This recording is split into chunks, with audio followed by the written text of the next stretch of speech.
अस्सलाम वालेकुम गाइस, आज है रमज़ान का डे 4 और यहाँ मैं वज़ू बनाकर आ चुकी थी। तो फिर मैं नमाज़ पढ़ने के लिए जा रही थी ज़ोहर की, और ज़ोहर की नमाज़ का वक्त हो चुका था। नमाज़ पढ़ने के बाद मैं चली गई थी छत पर, मुझे पढ़नी थी यासीन, तो फिर मैंने यासीन पढ़ी। और उसके बाद मेरी अम्मी बनाने वाली थी इफ्तारी, तो मैं अपनी अम्मी की हेल्प करने में लग चुकी थी। तो मैं अपनी अम्मी को यहाँ पर प्याज छिलकर दे रही थी।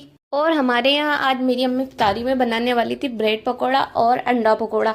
तो मैं इसकी तैयारी में अपनी अम्मी के साथ लग चुकी थी। तो यहाँ मेरी अम्मी ने मुझे आलू बॉईल करके दे दिए थे। तो मेरी अम्मी ने काम बताया था कि इसको छील कर दे दो, और ये बहुत गरम गरम था तो मेरा हाथ एकदम जल गया। और यहाँ देखो मेरा जुगाड़ू मेशर, मेरे पास मेशर नहीं था तो मैंने चम्मच से इसको मैश कर दिया। आप लोग भी कभी करो तो ऐसे ही मैश कर लेना। और उसके बाद मेरी अम्मी यहाँ इसकी स्टफिंग बना रही थी, और मुझे इसकी स्टफिंग अलग से बनानी थी अंडे पकौड़े की।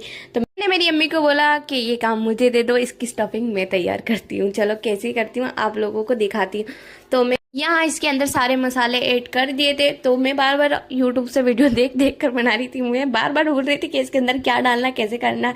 तो फिर मैंने वीडियो देख देख के बनाया। तो मैंने इसके अंदर सारे मसाले अच्छे से ऐड कर दिए थे। तो अब इसको मुझे अच्छे से मिलाना था। तो मैं इसको मिला रही थी और मुझसे ये चम्मच से नहीं मिला गया, तो मैंने इसको हाथों से मिलाया। जो हाथों से काम होता है वो चम्मच से नहीं हो सकता है, इसलिए मैंने इसको हाथों से अच्छे से मिलाया।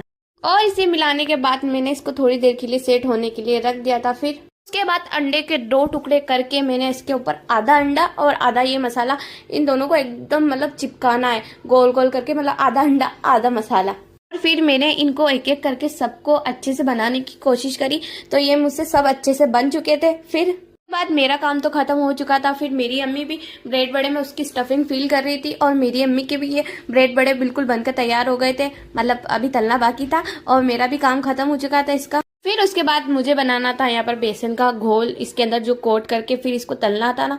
और उसके बाद फिर मेरी अम्मी को लग रहा था कि थोड़े ब्रेड बड़े कम है, तो मेरी अम्मी ने बोला कि बाकी के थोड़े तू बना दे। तो फिर मैंने और बनाया। और उसके बाद फिर मेरी अम्मी इन सबको फ्राई करने में लग चुकी थी। तो मेरी अम्मी इनको फ्राई कर रही थी। और यहाँ मुझे करने थे फ्रूट्स कट, तो मैं यहाँ फ्रूट्स कट करने के लिए बैठ गई थी। तो मैं यहाँ फ्रूट्स कट कर रही थी। फिर उसके बाद आ जाती है यहाँ पर शिफा। तो मैं बोल रही थी शिफा इधर आ, वीडियो में आकर हाई बोल। तो मैं उसको सिखा रही थी बोल बोल। तो फिर उसने आप लोगों को हाई बोला। फिर यहाँ मेरी अम्मी एक एक करके इन सबको फ्राई कर रही थी। और उसके बाद मैंने यहाँ पर सारे फ्रूट्स कट करके रख दिए थे। फिर उसके बाद हो गया था असर का वक्त, तो मैं असर की नमाज पढ़ने के लिए जा रही थी। और उसके बाद हमारे यहाँ पर जो भी आइटम थे, जो भी सब कुछ था, बनकर बिल्कुल तैयार हो चुका था। उसके बाद आ जाता है मेरा यहाँ पर क्यूट बॉय, और मैंने इसको यहाँ पर एक चीज सिखाई थी, यमी यमी। तो देखो ये वही कर रहा था। और उसके बाद हमने यहाँ पर हमारा दस्तरखान लगा दिया था। और आज हमारा दस्तरखान कितना हरा भरा लग रहा है, देखो माशाल्लाह माशाल्लाह अल्हम्दुलिल्लाह। और उसके बाद हम लोग दस्तरखान पर बैठ चुके थे। फिर